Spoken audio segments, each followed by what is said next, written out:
ತಮಿಳುನಾಡಿನ ದಿಂಡಿಗಲ್ ಜಿಲ್ಲೆಯ ಸಾವಿರಾರು ಜನರ ಜೀವದೊಂದಿಗೆ ಆಟವಾಡೋದು ಈ ವಕ್ಫ್ ಮಂಡಳಿಯ ಹಕ್ಕುಗಳು. ಪಳನಿ ಏರಿಯಾದ ಸ್ಥಳೀಯರು ತಮ್ಮದೇ ಭೂಮಿಯನ್ನು ಏನೂ ಮಾಡೋಕ್ಕಾಗ್ತಿಲ್ಲ.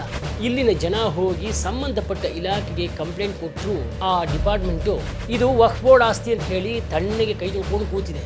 ಇದರಿಂದ ಅಲ್ಲಿಯ ಸ್ಥಳೀಯರ ಬದುಕು ತ್ರಿಶಂಕು ಸ್ಥಿತಿಯಾಗಿದೆ. ನಮಸ್ಕಾರ, ತಮ್ಮೆಲ್ಲರಿಗೂ ಹೊಸ ದಿಗಂತ ಡಿಜಿಟಲ್ ವಾಹಿನಿಗೆ ಪ್ರೀತಿಯ ಸ್ವಾಗತ. ಈ ವಿಡಿಯೋವನ್ನು ನೋಡ್ತಾ ಇರೋದಕ್ಕೆ ತುಂಬ ಹೃದಯದ ಧನ್ಯವಾದಗಳು. ಸ್ನೇಹಿತರೆ, ಈ ವಿಡಿಯೋವನ್ನು ನೋಡಿ ತಮಗೆ ಇಷ್ಟ ಆದಮೇಲೆ ಲೈಕ್ ಮಾಡಿ, ಶೇರ್ ಮಾಡಿ, ಕಾಮೆಂಟ್ ಮಾಡಿ, ಹಾಗೆಯೇ ಈ ಚಾನಲನ್ನು ಸಬ್ಸ್ಕ್ರೈಬ್ ಮಾಡಿ ಅಂತ ಹೇಳ್ತಾ ನಾನು ಶ್ರೀವತ್ಸ ಇವತ್ತಿನ ವಿಡಿಯೋವನ್ನು ಪ್ರಾರಂಭಿಸ್ತಾ ಇದ್ದೇನೆ. ನಮ್ಮ ಹೊಸದಿಗಂತ ಡಿಜಿಟಲ್ ತಂಡ ವಕ್ಫ್ ಬೋರ್ಡ್ ಮಾಡಿದ ಪ್ರಮಾದಗಳನ್ನು ಹುಡುಕೊಂಡು ಎಲ್ಲೆಲ್ಲಿ ಆಸ್ತಿಗಳನ್ನು ಕಬಳಿಸ್ಕೊಂಡಿದೆ ಅನ್ನೋದನ್ನು ಹುಡುಕೊಂಡು ನಾವು ಹೊರಟ್ವಿ. ಹಾಗೆ ಹೋದ ಒಂದು ಊರು ತಿರುಚೆಂದುರೈ, ತಿರುಚನಾಪಳ್ಳಿಯ ತಿರುಚೆಂದುರೈಗೆ ಹೋಗಿ ಅಲ್ಲಿಯ ವಕ್ಫ್ ಬೋರ್ಡ್ ಮಾಡಿರುವ ಪ್ರಮಾದಗಳನ್ನು ನಿಮ್ಮ ಮುಂದೆ ತಂದಿಟ್ವಿ. ಹಾಗೆ ವಕ್ಫ್ ಬೋರ್ಡ್ ಸರಣಿಯನ್ನು ನಾವು ಸಾಕಷ್ಟು ಸಂಚಿಕೆಗಳಲ್ಲಿ ನಿಮ್ಮ ಮುಂದೆ ತಂದ್ವಿ.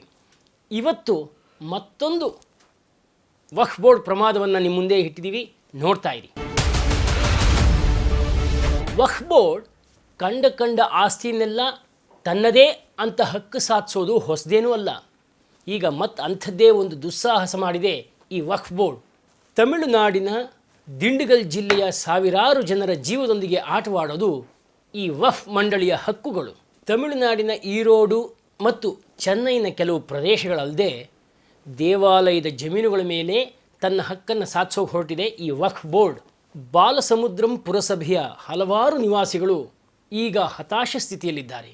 ತಿರುನಲ್ವೇಲಿಯ ಹಳೆ ವನ್ನಾರ್ಪೇಟೆಯ ಸ್ಥಳೀಯರಿಗಂತೂ ಜಾಗ ಬಿಟ್ಕೊಡಿ ಅಂತ ಈ ವಕ್ಫ್ ಬೋರ್ಡ್ ಹೆಸರಿನಲ್ಲಿ ಬೆದರಿಕೆ ಹಾಕಲಾಗ್ತಾ ಇದೆಯಂತೆ.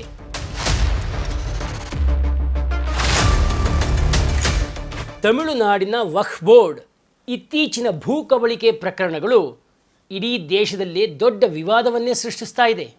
ಪಳನಿ ಏರಿಯಾದ ಒಂದು ಹಳ್ಳಿಯನ್ನು ಈ ವಕ್ಫ್ ಬೋರ್ಡ್ ತನ್ನದು ಅಂತ ಕ್ಲೇಮ್ ಮಾಡ್ತಾ ಇದೆ.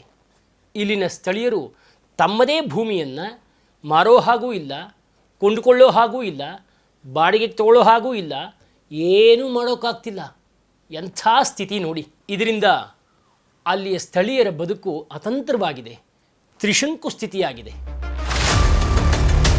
ಅಲ್ಲಿಯ ಸ್ಥಳೀಯರು ನಮ್ಮ ಪೂರ್ವಜರ ಕಾಲದಿಂದ ನಾವು ಇಲ್ಲಿ ವಾಸಿಸ್ತಾ ಇದ್ದೇವೆ, ನೀವು ಈಗ ಬಂದು ಇದು ನಮ್ಮ ಆಸ್ತಿ ಅಂತ ಹೇಳಿದ್ರೆ ಅದು ಹೇಗೆ ಸಾಧ್ಯವಾಗುತ್ತೆ ಅಂತ ಕಿಡಿಕಾರಿದ್ದಾರೆ. 18 ವಾರ್ಡ್ಗಳಿರೋ ಬಾಲಸಮುದ್ರಂನ ಜನ ತಮ್ಮ ಜಾಗಕ್ಕೋಸ್ಕರ 3 ವರ್ಷಗಳಿಂದ ಪರದಾಡ್ತಾ ಇದ್ದಾರೆ.